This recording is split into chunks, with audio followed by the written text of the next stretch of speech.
News India 27 नव्या पिढीचं नवं माध्यम। सीमाताई, आता तुम्ही काहीच करू शकत नाहीत। सुधाकर बडगुजर, उद्धव ठाकरेंचे जवळचे संजय राऊतांचे शिलेदार यांची थेट हकालपट्टी झाली। नाशिकमध्ये ठाकरेंच्या शिवसेनेला मोठा धक्का बसल्याचं चित्र आहे।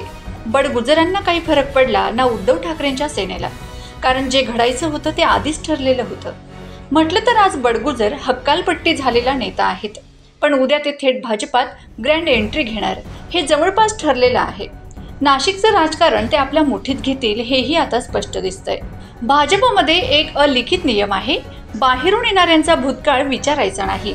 त्यामुळे सीमाताई हिरे यांचा विरोध असूनही बडगुजर पक्षात येणारच।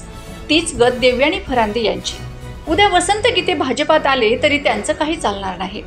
पक्षात आता मूळ कार्यकर्त्यांना काही किंमत उरलेली नाही। लाखो रुपयांचे आरोप असलेले लोक सुद्धा गिरीश महाजन यांच्या पाठिंब्यामुळे मोठ्या खुर्च्यांवर बसलेत। त्यामुळे सीमाताईंचा संताप समजतो, पण त्याला काहीच अर्थ उरलेला नाही। बडगुजरांनी थेट मुख्यमंत्री फडणवीस यांची भेट घेतली म्हणजे त्यांचा भाजप प्रवेश नक्कीच होता।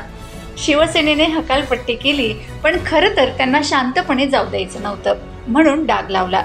गिरीश महाजन म्हणालेत, 8 दिवसात अनेक पक्षांतर होतील आणि ते खरंच दिसतंय। भाजपात मूळ कार्यकर्त्यांचं काही खरं नाही हे स्पष्ट आहे।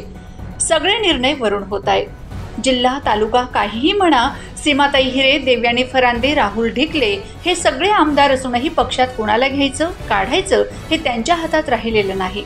म्हणूनच आज सीमाताईंना फक्त बघत बसावं लागणार आहे।